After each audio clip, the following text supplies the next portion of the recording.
Hello and welcome to the Lloyd's List podcast. My name is Joshua Minchin and I'm a reporter here at Lloyd's List.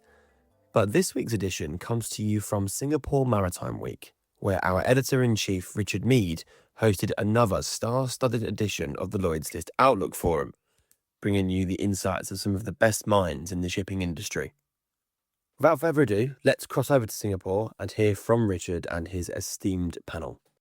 Well, hello and welcome to this special Singapore Maritime Week edition of the Lloyd's List Outlook Forum. I'm Richard Meade, Editor-in-Chief of Lloyd's List, and I'm going to be leading you through some much-needed expert analysis of the many, many pressing questions currently keeping the industry awake at night. Now, we have two panels for you this morning, both festooned with insightful experience and expertise. We're going to be starting with the overview of the big themes determining the shape of shipping's future, and then we're going to delve into the murkier end of the dark fleet and take a pragmatic look at the risk and compliance requirements for an industry that is, well, let's just say it's navigating its way through some pretty choppy waters right now. Let me introduce you to our first all-star lineup of industry experts tasked with making sense of it all. No pressure, guys. Iman Abdallah, Global Operations Director at Cargill Ocean Transportation. Nick Brown, the Chief Executive of Lloyd's Register. Jayendu Krishna, Head of Maritime Advisors at Drury. Mikhail Skov, Chief Executive at Hafnia. And Captain Rajesh Uni, Founder and Chief Executive Officer at Synergy Group.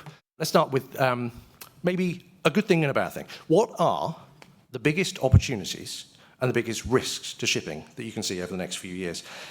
And I would ask you to sort of think in your answer to that, do you think that has changed significantly over the last few months as a result of some of the geopolitical shifts we've been going through? Yes, in terms of risks, if Mr. Trump continues to do as per his whims and fancies, that's the biggest risk I see. That's Jayendu Krishna, Head of Maritime Advisors at Drury. And opportunity will be when, I suppose, when Mr. Trump starts listening to his advisors, probably. So these are the two big things that I see really in terms of risks and opportunities in this shipping segment. Of course, there are whole host of other issues which is very fundamental to shipping itself, and which I'm sure we'll hear from others. But to my mind, really, if I have to just start off, I think these are the really two biggest risks and the opportunities at the moment, I would say. I guess same answer that I gave at the Outlook Forum in December. Biggest risk clearly for me is deglobalization and descending into some kind of plethora of local legislation, regional regulation. So I'm worried about that because it drives so much inefficiency and ultimate cost into the industry, which we don't need. Regular listeners will recognise that voice. It's Nick Brown, Chief Executive at Lloyd's Register. Opportunities are clearly staying close to customers, building more partnerships, building more relationships. There's no end of opportunity for us to be continuing to reduce our emissions as an industry, continue to see where we can release benefits through digitalization. And I think, let's make sure we don't get paralyzed as an industry and keep moving forward and making those decisions. Man, you're next. One opportunity, one threat. Thank you, Richard. Good morning, everyone. I'm going to try to give a bit of a different answer, and I say the biggest risk is us not capitalizing on the opportunities that we have ahead of us. We have a number of opportunities, very rare opportunities as an industry. And it cuts across various themes. Obviously, decarb is one of them. We have an opportunity to collaborate, to work hand in hand, to actually be first movers across various industries. We have an opportunity with the IMO and hopefully getting the appropriate regulations to scale future technologies, to scale future fuels, zero carbon fuels. We also have an amazing opportunity when it comes to digitalization and AI.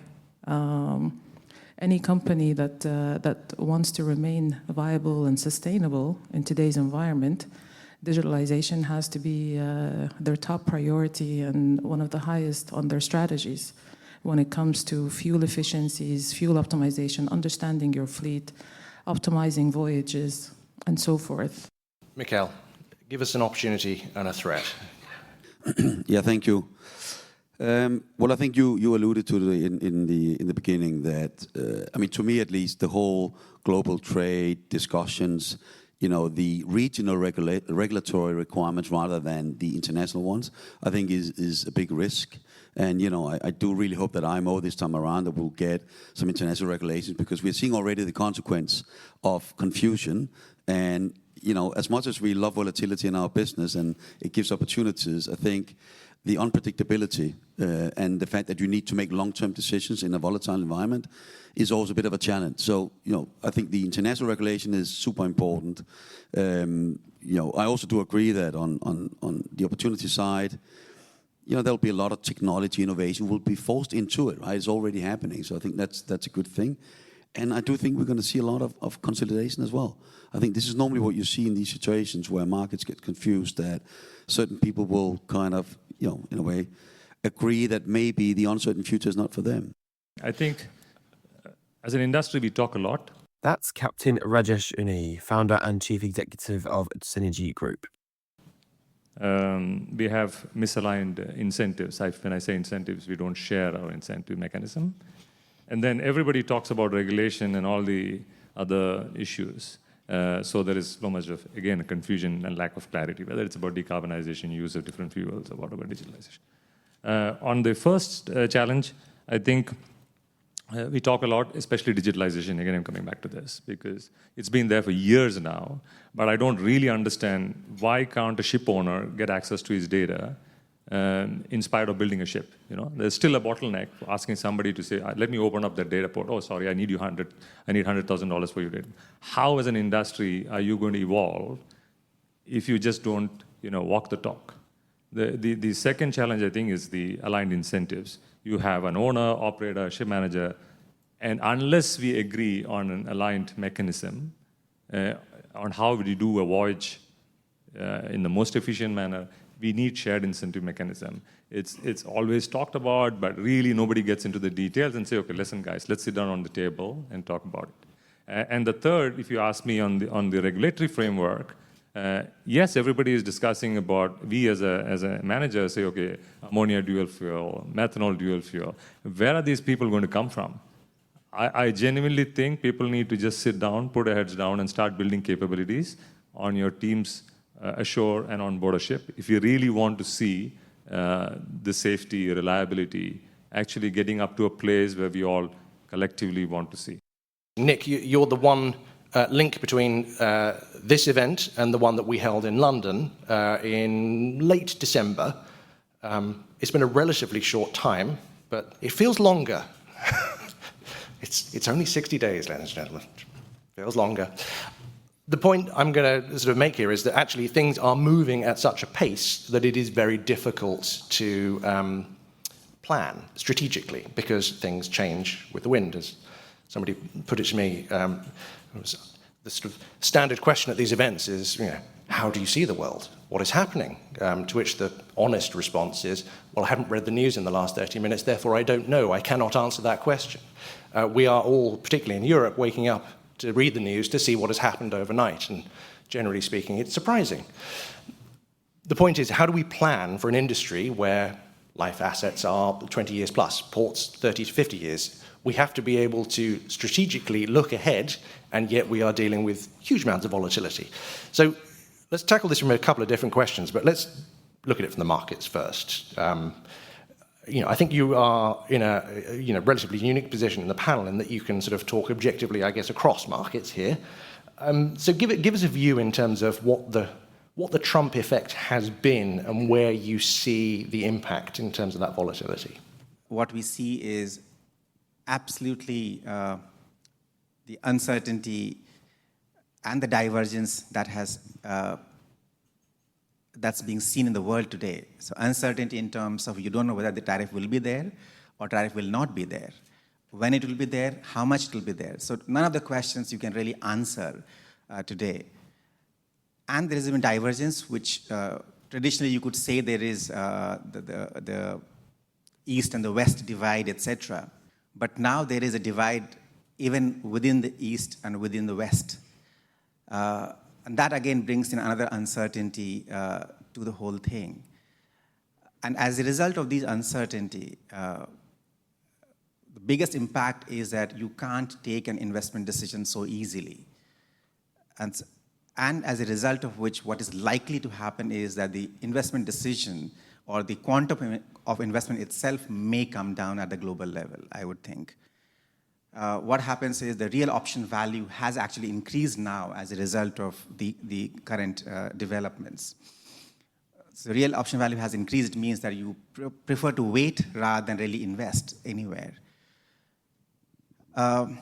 So as a result of all of that, what is expected is that there will be probably, I don't want to be too pessimistic on that, but if it really goes the way it is happening at the moment in terms of the tariff, if you were to believe the estimates of the economists, it can lead to lower GDP, let's say in the US, to the tune of at least 0.5 percentage point from the base forecast. And at least in Canada and Mexico, it could be very well between 2.5 to 3.5% lower than the base forecast. And if the retaliatory tariff goes on as we've seen it from China, and probably from April the 2nd, we'll see more announcements coming in from other countries, it may be a bit of challenge not to rule out recessionary trends. And that's my biggest fear, actually, as a result of this. But let's see what happens. But not only the recessionary trend, but also the inflationary trend. Obviously, if there is a tariff, somebody has to pay for it. It's a very, very common, very basic mathematics, not even economics, that if you've levied a tax, somebody has to pay for it. Who pays for it? All of us will pay for it. And therefore, it is definitely likely to be inflationary. The Chinese producers or producers from the US, they will not absorb the cost unless any commodity is very, very highly inelastic. Things like salt. You'll always consume salt, doesn't matter what price it is. But for quite a significant chunk of commodity, we may see the fall in the demand. And we've already seen, actually, the consumer sentiments coming down. So maybe I don't want to talk too much negative on that, but the way I see it, and unfortunately, I studied a little bit of economics for many, many years. That is the baggage that I come with. And that's the reason why I'm talking about the recessionary trends or the probability of recessionary trends. But many economists, if you would ask them, they say the probability is anywhere between 15% to 50%. I promise I am going to come off the politics thing, but just one very specific question for you, Nick.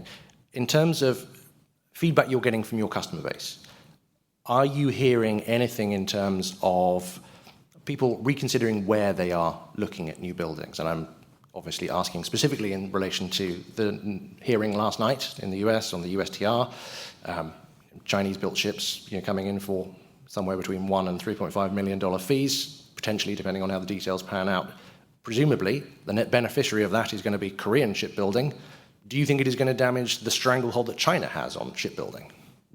I think we're not, so to answer the question, not yet. But obviously it's something that I'm sure many boards are considering at the moment. The challenge we have, I guess, is just where do you go for certain types of vessels if you can't go to a Chinese shipyard? There's not that many options. And there aren't that many fleets that don't have Chinese vessels in them. So it's pretty hard to see how we as an industry will be successful and able to decarbonize and retrofit and upgrade vessels and build the next generation of vessels if we can't do that with the aid of Chinese industry. A blunt question to you all. Do you think that the IMO is going to make the right decisions, and will that allow the shipping industry to hit the 2050 targets? I don't think it really matters whether we hit the target by 2050, slightly before, slightly after. I'm optimistic that we do have the right ingredients. I'm also very optimistic that, unlike any other industries, our collective efforts is to actually reinvest into the industry whatever is collected. So I think that definitely differentiates us from other industries. I'm hopeful that we can agree on a carbon intensity. We can agree on a carbon tax as well. We can agree on the target. I think the one last thing that I'm hoping we can come to an agreement in the next meeting on is the collection of these taxes and these levies and their redistribution. Mikhail. Yeah, I'm probably more aligned with Nick on this. I think the next 5 to 8 years of investments will be kind of very crucial for what it's going to look like in 2050. I mean, yeah, I agree. I'm an optimist. I think we'll be close to it. But, you know, that amount of ships that will leave the market over the next 5, 6 years, the question is, when you make that investment for replacement, if you make it, are you going to add that extra money before you actually know whether, you know, it's going to come back, or are you going to take the leadership role and say, but, you know, I will make that investment because it's the right thing to do, and I know it's going to pay off in the long run. So I think that would be the big question. Wonderful. And the last word goes to you, Rajesh. I think we generally tend to overestimate things on the short term that we've been doing and what we do, and we underestimate what happens in the long term.